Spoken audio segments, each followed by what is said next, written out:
You know, I really had everything planned for Saturday for Sunday that wasn't involving Game Theory, but Game Theory just dropped a video and it's about FNAF.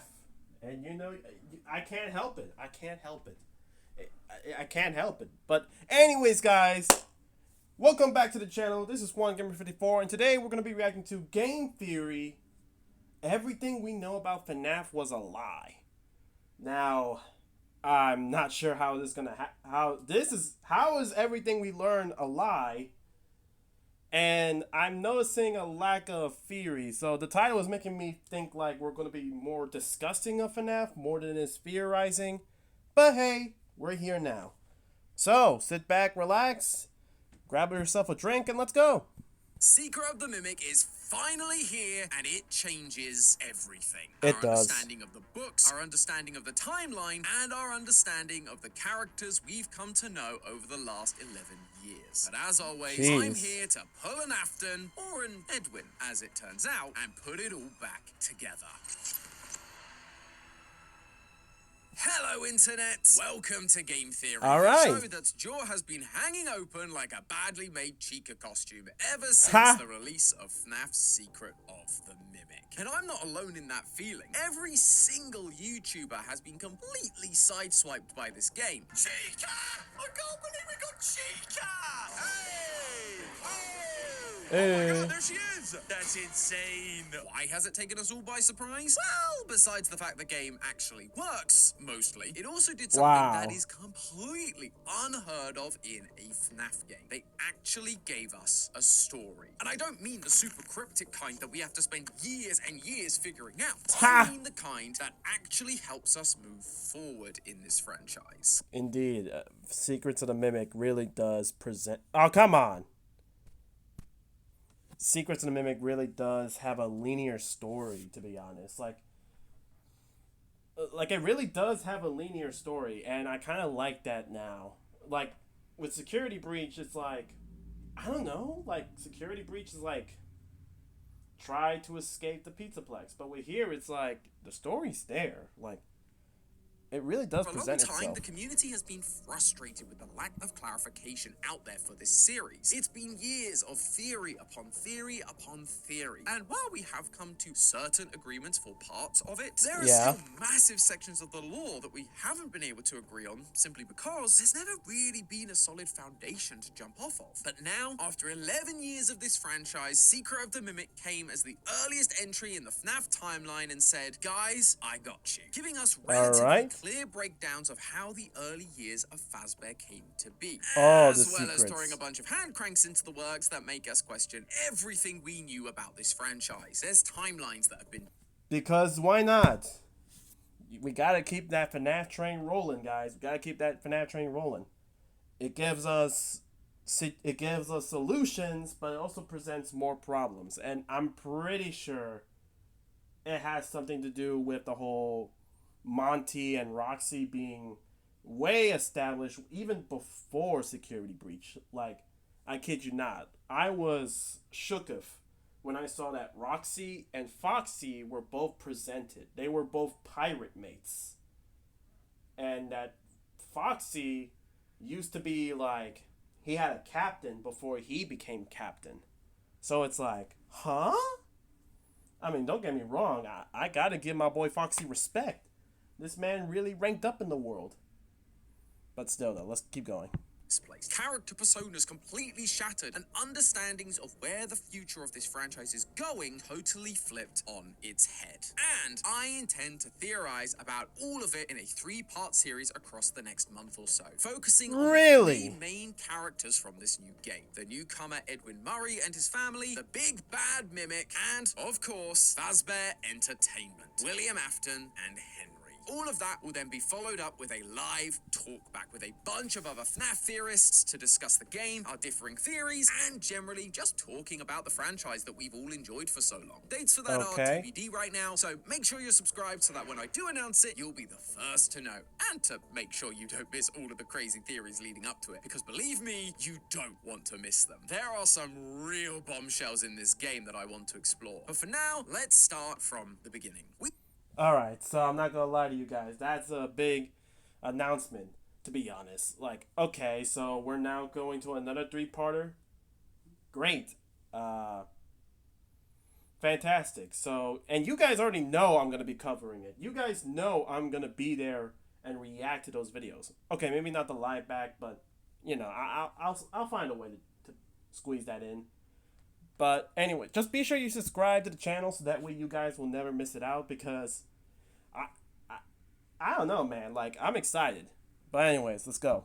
We jump into the game as a lowly mechanic working for the wonderful as always Fazbear Entertainment. Arnold. Name is Arnold, and we've just gotten off of a 36-hour shift, only to be called in for one last job to help recover some Fazbear assets from Poor one of Arnold, their man. contractors, Edwin Murray. Begrudgingly, we head to Murray's costume manor, only to discover the asset is a set of blueprints for a killer animatronic endoskeleton that can fit into any costume and learn the role of any character or person.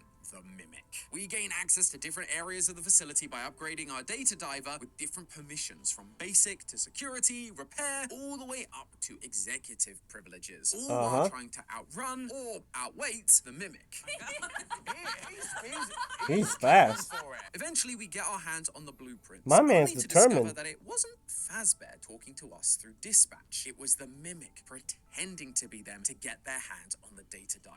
This leads to one of three endings where we either escape and get killed by the Mimic, we escape and get killed by the Mimic, or we fix the Mimic and then just stand there watching it sleep. Now, these guys deserve an episode of their own because whichever one is canon could have massive implications that I just don't have time to get into right now. Instead, let's turn our attention to the I'll probably have a short video on the third channel coming up, like maybe Monday. To be honest, I'm still trying to flesh out everything, but yeah, I'm pretty sure I'll be able. I'm pretty sure I have an idea of which theory is canon, because we're now getting multiple endings in FNAF. So, and I feel like the next game is gonna have that too. Like, a lot of people were going crazy with Security Breach with having so many endings. Like, I genuinely thought the Secret Afton ending was the can ending, but nope. Ruin came in and said, nah. we can discover during the game. And the first of our big three characters, Edwin Murray. If you're a long-time viewer of this His channel, name is or Edwin. you're one of the Sorry. people who understands my pain and has actually read the books, then that name Yes. isn't anything new. Edwin Murray is a character that we were introduced to in both the Storyteller and the Mimic from the Tales from the Peterplex series. His company was bought out by Fazbear. He created the Mimic to babysit his son David, but his son tragically died. And because the Mimic kept mimicking his dead son, he beat the thing up, teaching it violence, and then showed up 40 years later trying to stop it. However, when the Secret of the Mimic's creative director Evan Lampe said to Dorco, "If you've read the books, you don't know the full story." he wasn't kidding. The story of Edwin goes so much deeper and is so much more tragic than we could have ever realized. As Arnold explores Murray's costume manor, we can find audio recordings and mailboxes containing digital text logs that give us the real story of what happened to this place. It was originally owned by Edwin's father, who we'll call Murray Sr. Edwin Murray works for him. Edwin Murray. This is my dad's place. You know, because nepotism. But Edwin is the quirky inventor type, and to test out his new voice recorder creation, he seeks out one of the new employees and former puppeteers. Excuse me, can I borrow your voice for a project? Oh, what for? I don't even know you. I'm brand new here. Let's start again. Fiona? Murray Sr. then passes away and leaves the whole thing to Edwin, who rebrands his everything only son, to bring his wacky I believe. inventions to life. Maybe rebrand? We could start making some of my inventions for real. Together with Fiona, they invent a bunch of wild tech, like a coffee machine that can learn your coffee preferences to make the perfect cup, a coat hanger that can adjust to any size you need, and an adorable vacuum cleaner. Oh, just look at him with his tiny little brooms and his little dumpy. Anyway, alongside this, he is also making a bunch of costumes, which I suppose makes sense given that's the name of the business. But the characters we see are interesting if you're a FNAF fan. We see a handful of characters that you might recognize, like Pirate and Cowgirl Roxy, Hillbilly Monty, a puppet pirate Foxy, and the big one, a rollerblading costume of Chica. Yeah. It is, that's freaking Chica. Let's party. She really was the first, wasn't she? But besides She Chica, was. who Edwin and Fiona were specifically hired to make for a client, Chica's Party World. Yes, that Chica's Party World. All of these other characters were rentable or purchasable from Murray's Costume Manor, meaning Edwin owned these characters. They weren't originally Fazbear's. However, Fazbear was around as another one of Edwin's clients, taking interest in his technological genius, even to the point where Edwin refers to Henry as simply Hen in the audio logs, presumably because they have a level of familiarity and friendship thanks to their shared technological creativity. Yeah, I got makes the change sense. order from Hen last night. They don't think of me as a friend anymore. But the real tragedy of Edwin comes from when we look at his family. I've mentioned his wife Fiona, but he also has a son named David, just like he did in the Tales from the Pizzaplex book series. Unlike that series, though, Fiona doesn't die in childbirth. She's still around during David's early years, until she tragically passes away, leaving him to run the business and raise David all on his own, leading Edwin to come up with the only logical solution: build an animatronic that can babysit David. Because of course. And, you know, to save costs, because I guess buying a paying a babysitter is just too much. Apparently. I'm just assuming. Obviously. He creates the M1 mimic, but something strange happens. It begins to not just look after David, but mimic Edwin's dead wife, Fiona. The family is back together again. Until it's not. One day, David dies outside the facility, leaving Edwin completely devastated. At the same time, the business is Hold on. I know. I'm pausing too much. I'm sorry, okay? If you guys want to watch the original video without me pausing everything, it's going to be in the description box below, okay? But I'm pretty sure I'm pretty sure in the game, correct me if I'm wrong in the comment section below, right? But I'm pretty sure there was a log, right? There was a log that Edwin was searching, right? He was finding this, he was like talking to ghosts, right? It had like a code 6298, I believe. And apparently it was like he could hear his wife, essentially. Now, I'm not trying to say that the mimic was developing it, but yeah, because Edwin in one of the tapes, he was completely fine that M1 was acting like his dead wife, like Edwin. I'm not gonna lie, when I saw that, I literally was shooketh. Like, I felt a chill going through my spine, because I saw that like at the middle of the night, man. Like, it genuinely made me feel uncomfortable. completely crumbling around him. But M1 Fiona has a solution. Make another one of her. Edwin, you can't put it off any longer. You need to try again.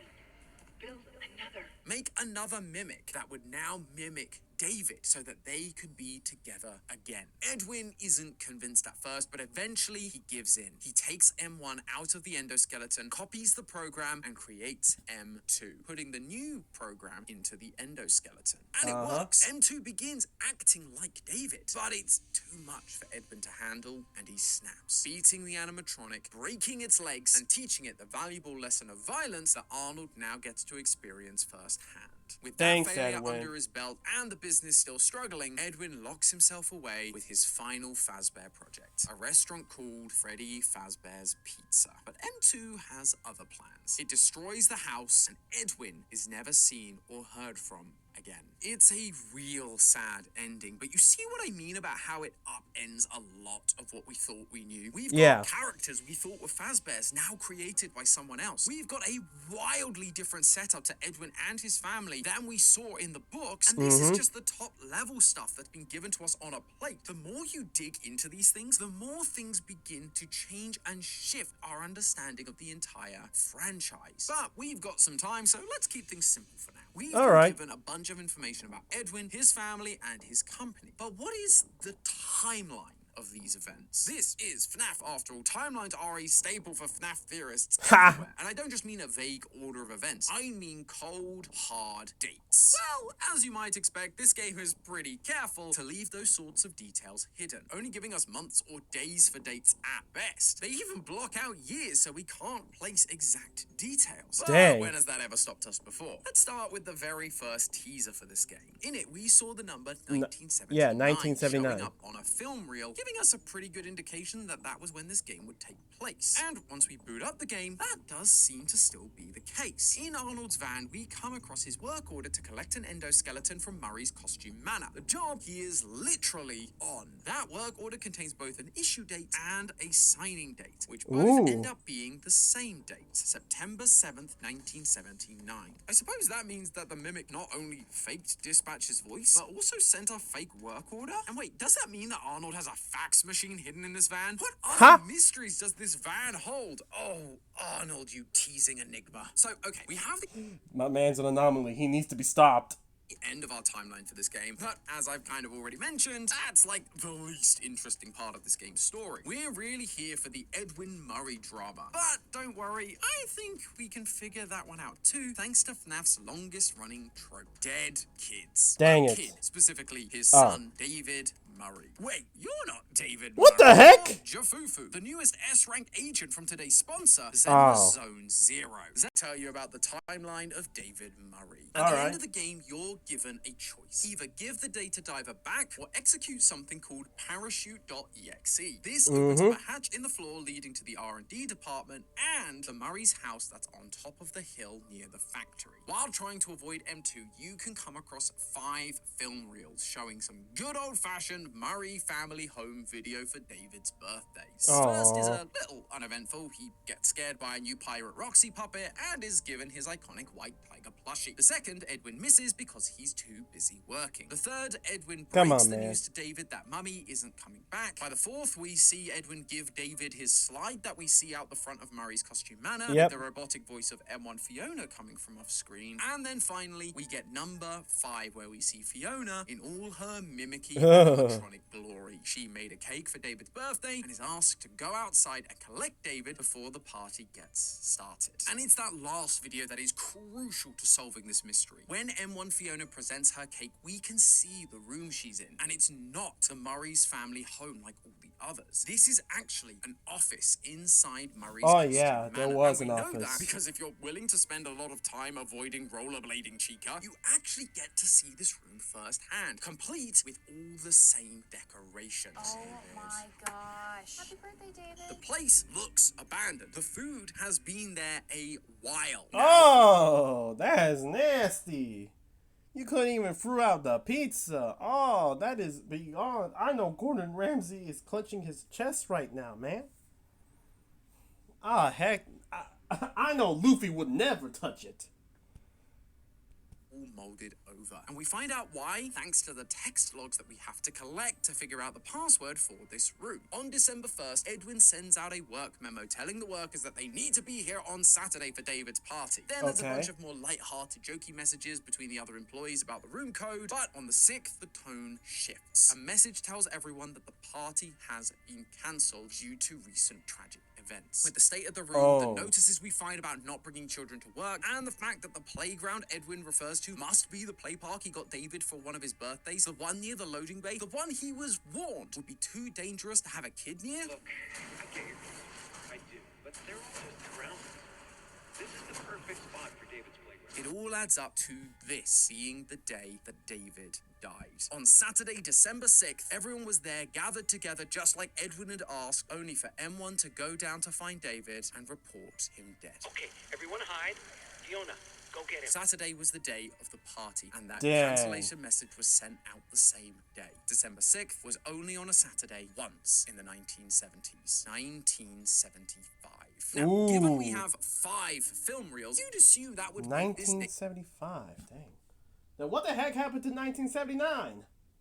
Well, we'll just got the kid watching, don't we? David's 5th birthday, and so his date of birth would be December 6th, 1970. However, I'm not entirely sure that's the case. nice. Firstly, the achievement you get for entering David's party room is called Belated Birthday, and the icon is of a birthday cake with not 5 candles, but 6. And I think we all know that when you're a kid, the number of candles on your cake matters big time. I guess just like content creators, we all like seeing number go up. There's also the matter of the collectibles scattered throughout MCM. By gathering them all, you can boot up a minigame on the computers known as moon.exe. This thing is full of interesting details and symbolism that we will 100% be exploring in the future, but the detail that's interesting right now is the collectible called the Full Fest Snow Globe. When you find it again inside moon.exe, you can give it a shake, and we're given this description. Opening day snow globe. A wonderful day with all of us at Full Fest. It's worth noting that right behind this snow globe is a statue of a married couple. The man wears a bow tie, which is something we see associated with Edwin and Fiona. I mean, just look at the guy's logo. He loves bow ties. Bow ties are cool. This couple is supposed to be Edwin and Fiona, and so this line about Full Fest is tied to them. But the use of the word all here is telling. If it was just supposed to be Edwin and Fiona, it would have just said both of us or the two of us. But all implies a group, i.e. David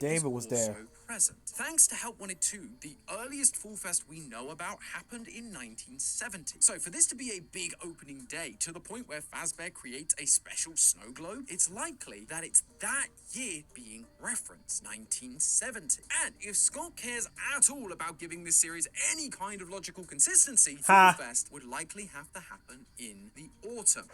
Fine, fall. With David's birthday being established as December 6th, it would be physically impossible for him to also be here on the opening day of Full Fest in 1970, because he wouldn't have been born for another couple of months. So he'd have to have been born at least a year earlier, making him at minimum 6. But then why only show us 5 videos? What happened to the missing birthday? Well, we already know that Edwin is too busy to focus on his kid, hence he made the mimic in the first place. Yeah. Would be out of the realm of possibility that he was so busy he didn't even celebrate one of his kids' birthdays. The game certainly seems to think so. Come on, inside man. the Storytime showroom, you can find David's little den with all of his drawings on the wall, and one of them depicts a birthday with David surrounded When he was not by 4. family, but by characters, and he has a cake with 4 candles on it. Up until now, David's parties have always been at his house, surrounded by family, not by characters. We never see a video of him having a birthday surrounded by characters, which implies that this is a birthday not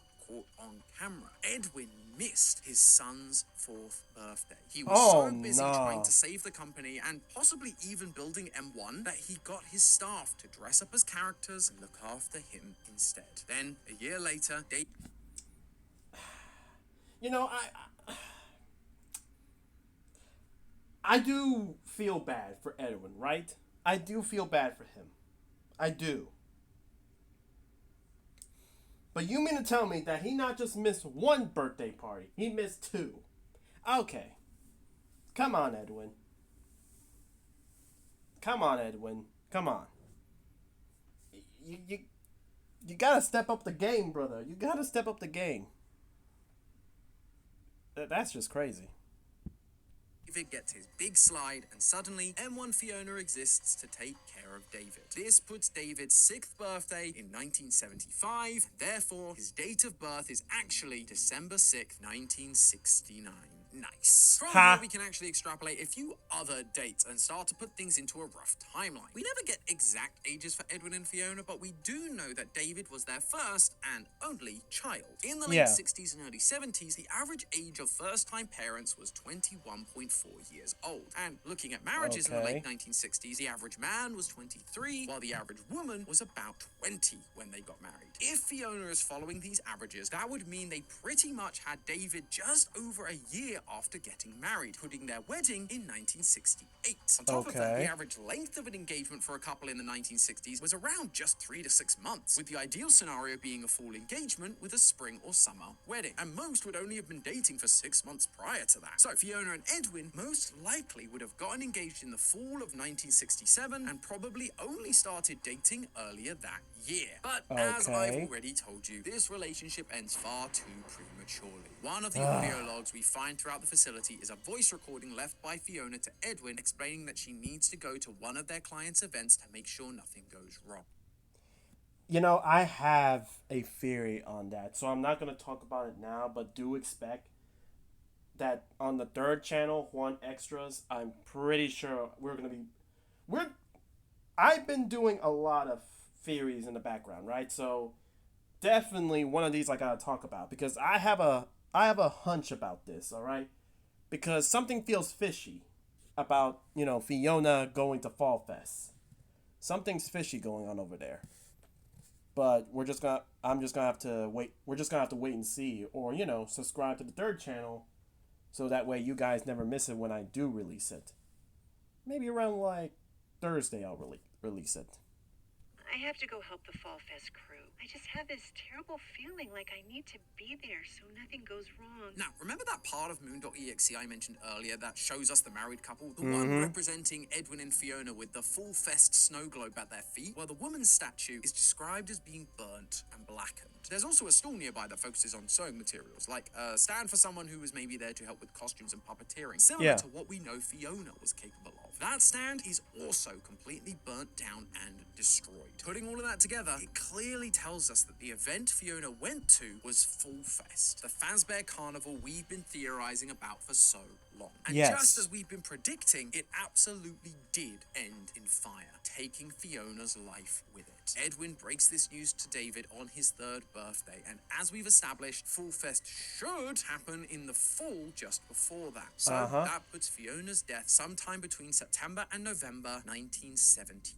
So, right now, our timeline looks like this. Edwin and Fiona start dating in early 1967. They then get engaged in the fall of that year. Which I'm now only just realizing might explain why they're in wedding outfits in Moon.exe. They're next to the Fall Fest snow globe. It's the same time of year. Almost as if they're going to Fall Fest like some kind of anniversary celebration. Anyway, they get married in 1968 and have David in 1969. A few years passed, and in the fall of 1972, Fiona goes to Fall Fest and dies in a fire. Edwin then creates the Mimic over the next couple of years. But on the day of David's 6th birthday in 1975, David dies outside the facility. Edwin falls into a pit of despair. He tries to bring back David as M2, but gets angry, beats it up, and disappears, leaving M2 to roam the facility and Fazbear to grow impatient with Edwin's lack of deliverables, and so they send in Arnold to take what they send other people too. September 1979. But there is one more date we're able to track thanks to all of this. The death of Murray Sr. Now, I know he may not seem like an important character in all of this. And to be honest, he's kind of a footnote in the whole game. We only see his portrait a couple of times, and we only get 2 audio logs even mentioning him. But those 2 audio logs reveal a lot. Not only about when he died, but also the final order of events for Murray's costume manor. And an interesting detail about our favorite singing bear company. In the audio log where we learn about Murray Sr.'s passing, it's a conversation between Edwin and Fiona. So they do have to have at least met at this point. Plus, they seem quite close. The company is going to collapse and they're all going to hate me. And you'll figure it out. Just take a deep breath. It's your company now. Your dad believed in you. Otherwise, he wouldn't have left it to you. She's being encouraging in the way that a supportive partner would and should. So they're most likely at least dating when he... I'm not gonna lie, Edwin. I have to salute you, sir. I must salute you. You got yourself a fine woman. Okay? Supportive, caring. God dang. You living the best life's dream. I have to salute. But the real key comes from when you backtrack through the entire game to find this specific Mr. Helpful. I mentioned earlier how we get new permissions for our data diver throughout the game to access new areas. Well, that isn't the only thing you get to access. The Mr. and Mrs. Helpfuls throughout the facility also have different responses depending on the staff level that is talking to them. If you go back and find them all once you get executive level access, we actually start to hear messages recorded by Edwin or Fiona directly addressing one another. And this one right here is very interesting indeed. I've got something very important to ask you. Okay, here goes. You become the heart of this company, and I want to share it with you. And you're also really pretty, like asymmetrical pretty. So, will you marry me, please? Yes, it's very nerdy and very sweet, just like how I proposed. The point is, during Edwin's awkward ramblings, he says this line. become the heart of this company. You are the heart of the company. When they met, she was just a new employee. There's no way she would be that instrumental to the company and its quote-unquote heart. However, once Murray Sr. passed on and Edwin was left in charge, Fiona became his main collaborator. She is the one who cared for the employees and the company while Edwin was off making more crazy inventions. We can even hear her concern during the pre-recorded elevator repair tapes.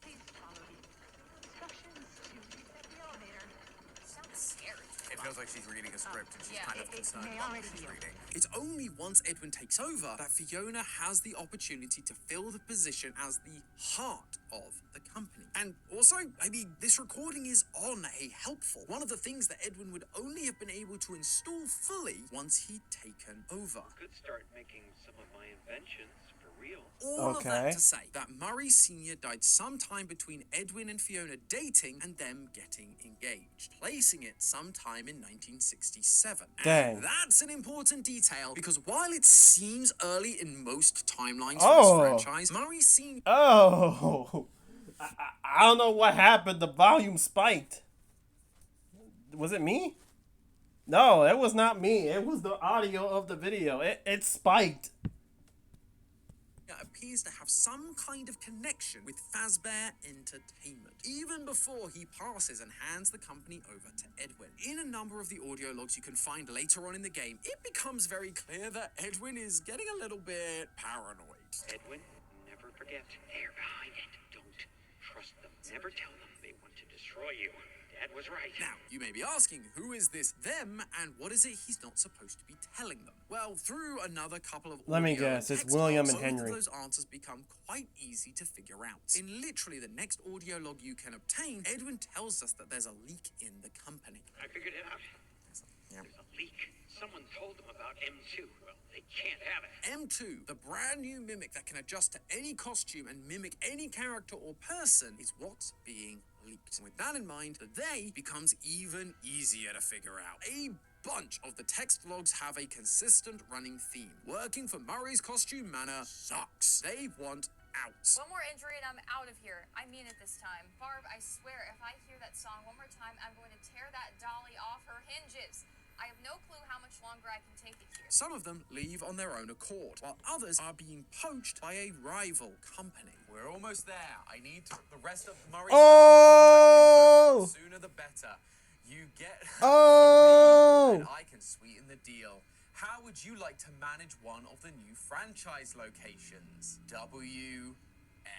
That's right, good old Willie A is here, and he's as evil a businessman as we always thought. Fazbear is actively stealing not just employees, but their business secrets. So, it's Fazbear that is, quote, behind it. They are the ones who want to destroy Edwin, and he is reminding himself to not let them have the Mimic program. But do you remember the last thing he said? Dad was right. Dad was right. This mini paranoid speech is all about how Fazbear isn't to be trusted. And those words of advice came from Edwin's father. How? Because clearly, Murray Sr. knew about Fazbear, Afton, and all of their shady business practices. Either because Murray Sr. was already in business with them prior to his death, or simply because MCM had been around for a while, and so he'd have likely seen how they operated and how small businesses they were working with suddenly disappeared. And so he made sure to warn his son about them. We all knew that Fazbear had been around a lot longer than we thought with the introduction of the 1970s Fall Fest poster in Help Wanted 2. But now, it seems that they go back even further. Sure, it's only a few more years on paper, but just like everything in this game, we're being shown that we can't strictly rely on what we think we know as definitive. If we thought this prequel destroyed our understanding of the franchise, just wait until we learn about what was going on before all of this. First, it's a few more years into the 1960s, but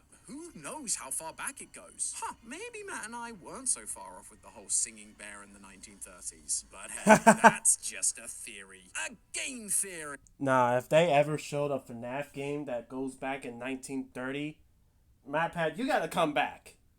MatPat, you gotta come back, say that you was right, and then dip off on the sunset, man. You gotta come back, says, I told y'all so, and dip. You gotta come back. You gotta come down like the Lorax. You gotta say it, man. But anyways, guys, That's gonna be the end of the video. Again, I kind of already knew that this wasn't much of a theory. It was more so of. It wasn't much theory, more like discussions. But it was still good, to be honest. It was still good. We got a little bit now. We now have acquired a timeline about the life of Edwin Murray. And surprisingly, that William Afton has been around to even have beef with Edwin Sr. Which, actually is interesting. Interesting. This will again, there are a lot of stuff we're going on, and as you guys can already tell, they are going to discuss more of Secrets of the Mimic. So, if that doesn't give you if that isn't a reason for you guys to subscribe to the channel, so that way you never miss out on another video, so when we do react to it, you guys will get to know when I react to it. Just subscribe to the channel, It's free. And you can always unsubscribe if, whatever you want to. But, hey, why would you? I mean, we're reacting to FNAF. Also, be sure you subscribe to the third channel as well, because we got a lot of FNAF theories coming along. I'm not gonna lie, it's becoming really hard to decide which one goes first, because all of them are pretty good. We just uploaded a discussion on how Sammy Emily might have been FNAF's most forgotten, most missed opportunity character ever. Like, literally, I feel like with Sammy Emily, I feel like they could have done something more with him as a character. But I will leave a link to the third channel down in the description box below, as well as the link to the original video. And yeah, that's all I gotta say. Thank you guys so much for watching, and I'll catch you guys next time. Bye bye.